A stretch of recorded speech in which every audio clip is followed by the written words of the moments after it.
Bashir is in quarks when he's approached by a woman pretending to have a cough. Lita here is fooling nobody, and Bashir invites her to join him for a drink, purely on medicinal grounds, of course. Dax's arrival threatens to scupper things until Bashir makes it very clear he'd like to be left alone, but a parting comment from her about a ship due to arrive soon changes his mind, and he chases after her. This particular ship is carrying the medical officer who came top of the class he was in, the class that he'd have been top of if he hadn't thrown the test, and it looks like Bashir isn't overjoyed at the prospect of her docking here. To Sisko's quarters we go, and the writers have both given him a beard and remembered he's got a son. Sisko's back from a trip to Bajor, one that Jake decided not to take with him as it was for the ceremonial reopening of a library. Perhaps if he'd been there, Sisko wouldn't have had the time to peruse the contents and find plans for an ancient Bajoran spacecraft, one that some people believe made it to Cardassia centuries ago, the one that he intends to build for shits and giggles. He's taking it seriously too, and using period-specific tools and materials. The idea of building a wooden spaceship is giving O'Brien a funny turn, something Kira takes personally. Okay, spending years in a solar sail vessel to reach Cardassia isn't very likely, but she thinks it's possible despite the Cardigans denying it took place. Or perhaps because the Cardigans are denying it took place. Part of it not being very likely is that the course to Cardassia takes it through some very unpleasant wibblies, a dangerous prospect for something so fragile as a solar sail. Sisko thinks if it could get through that, then the rest of the journey would have been a doddle, which is why that's where he's going to test it. That's the sort of attitude to danger that makes him Starfleet material, which is probably why Jake tells him to bollocks when he's invited on the trip too. Going over a celestial Niagara Falls in a Bajoran barrel doesn't sound like his idea of fun, and the girl he disastrously double-dated with eggnog a while back is returning to the station then too, so he wants to spend the time with her instead. It's not the response Sisko wanted, but he's sufficiently well adapted to accept it without complaint. It leads to some reminiscing with Dax later, her having been around when Jake came into the world back when she was Curzon Dax. It's bittersweet, but Dax's experiences of having been a father more than once are enough to convince Sisko that this isn't the end of his and Jake's adventures together, but just a different chapter. Or perhaps this chapter has one final paragraph after all. Jake's received a message from Earth, and whatever's in it is welcome news. It's also made him reconsider the offer of joining his dad for a little jaunt into unknown dangers, so it looks like they'll be going over those falls together. Dax finds Bashir at the Replimat, and he's trying to get up to date on as many medical texts as possible. He's feeling a little fragile about our incoming guest, the doctor who outperformed him, or at least tells Dax he is. Presumably he hasn't shared every detail of his telepathic torture experience with those around him, and they still think the test error was genuine. Regardless, he says he wants to make sure there's nothing she can spring on him to make him feel inferior. While he's cramming, Sisko's receiving a call from Gul Dukat, except no he's not, at least not anymore, for a newly minted Admiral of the Channel has decided to adopt him. Meet Seagull Dukat, sponsored by Admiral Zurich. Seagull Dukat has heard about Sisko's plan for a casual jaunt in his flat-packed flying machine and urges him to reconsider, purely for his health of course, and not because proving that the Bajorans had spaceflight before the Cardigans would be embarrassing to them. Sisko thanks him for his concern, then diplomatically tells him to go fuck himself. To the launch then, and we'll assume it was teleported out of the cargo bay Sisko built it in. Flying the thing apparently involves a whole lot of cranking and the use of a space sextant. It also involves shitting into an open-doored bog designed for zero gravity, which makes it quite the choice for a father-son bonding experience. Sisko's giving it a go anyway and thanks Jake for coming, though his decision to do so was not entirely unbiased. See, he's got something he wants to talk to his dad about, but the conversation comes with homework first, specifically a story he's written. Sisko agrees to give it a read, while Jake tries to make sure we don't hit anything. Back on the station, Bashir's still panicking about his medical school rival's visit. Her arrival earlier than expected doesn't help, but he need not have bothered being upset at all. Any unexpected awkwardness or judgments don't come, because she doesn't even acknowledge his existence. Back on the computer-generated solar sail footage that we've now used 3 times in the same episode, Sisko has finished reading Jake's story. He says he likes it, though thinks some parts lack credibility because Jake's talking about things he hasn't personally experienced, which is an interesting line for a writer to give to a character in a wooden spaceship when you think about it. The reason Jake gave him the story to read in the first place is because he's been accepted to a school back on Earth for a literary fellowship. It wasn't even his idea, the situation arising from Keiko O'Brien sharing one of his stories. All of which will have to wait as something's just gone wrong on the ship and they're losing a sail. Some deliberate kabooms eject the damaged sail, though Sisko is now of the opinion that their journey is over. Jake argues anybody making this trip centuries ago would have dealt with the same problems and continued anyway, an argument that might carry more water if those explorers had ever been heard from again. Still, it's enough to convince Sisko, and he decides they should press on. Poor choices are the theme of the day, it seems, as Bashir and O'Brien are getting shit-faced in the latter's quarters.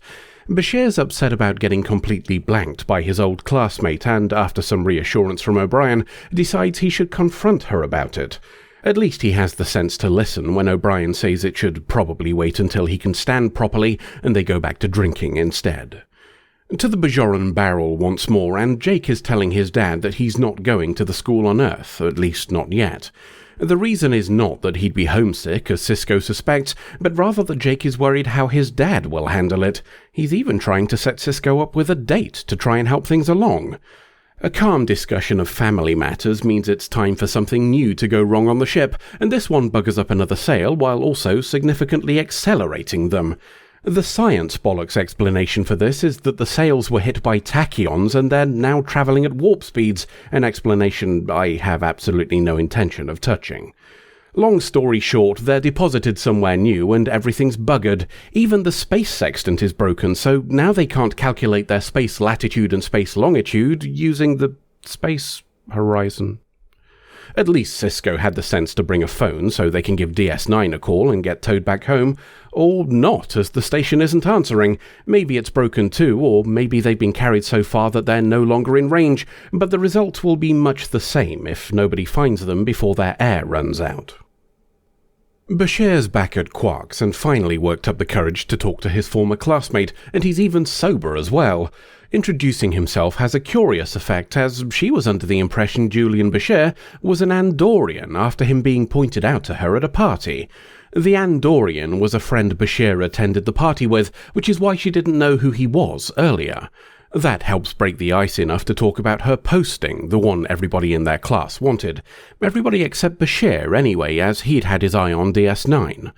The high-profile posting she got might have come with prestige, but she admits she's jealous of the things Bashir's been able to do in a static posting. A chance to visit new places regularly gives you a wide variety, but not much depth. She's even read one of his medical papers, something that presumably didn't carry his photo, and wants to know more. Bashir's delighted by the whole experience, and away they go to the infirmary to talk shop, and possibly do a sex.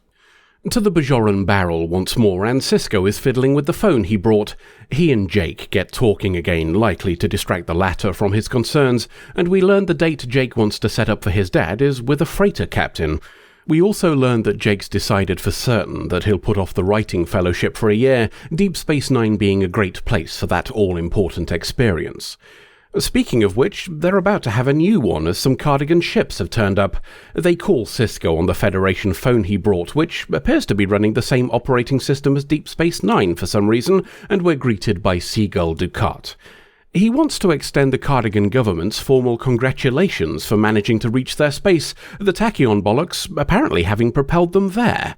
By pure coincidence, the Cardigan government has also just found the formerly unknown, definitely recently discovered crash site of an ancient Bajoran ship like the one Sisko's in now.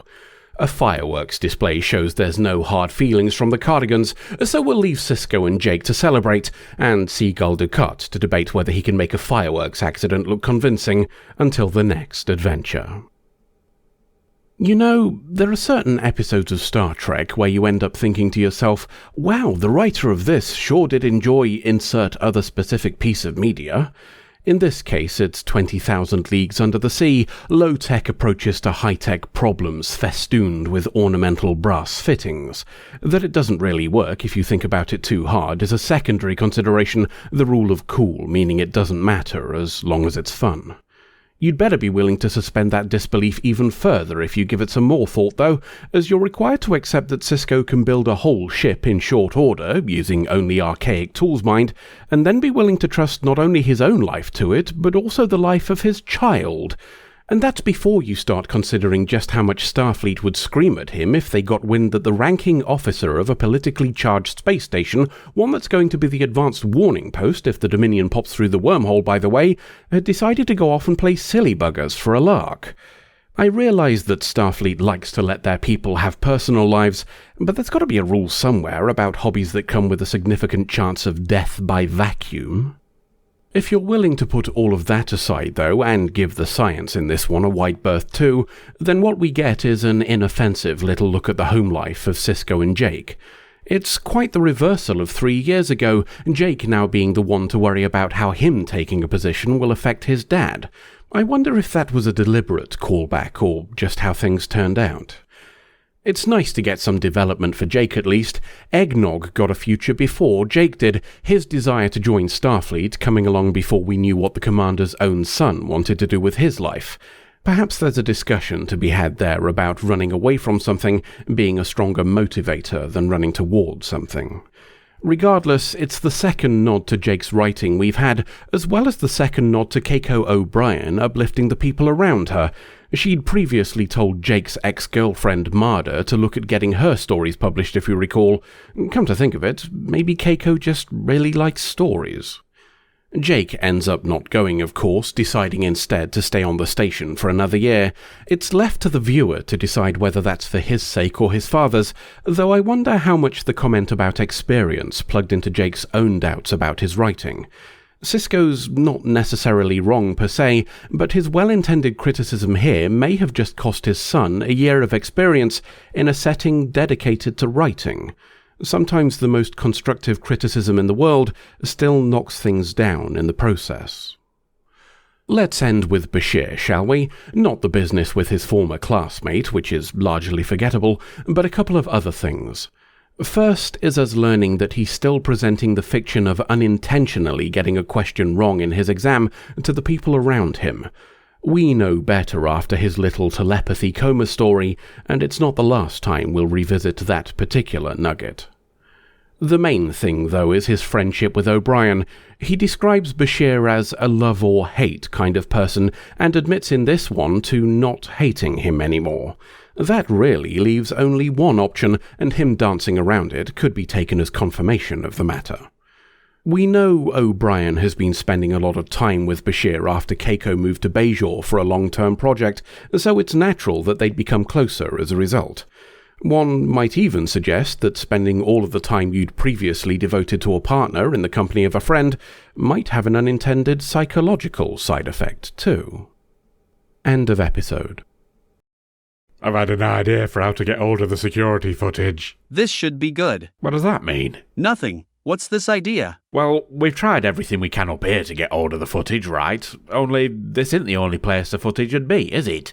This is a joint Federation Bajoran station, and we know Bajor has a central archive, so maybe they've got it down there. That's actually not a terrible thought. Really? Oh. Do you think it'll work? I don't see why not. It'll only be a librarian or clerk on the other end. How hard can it be to lie our way past that? I mean, based on how well this has all gone so far, we'll probably find out we're wanted on Bajor for murder, but let's give it a go anyway. Oof.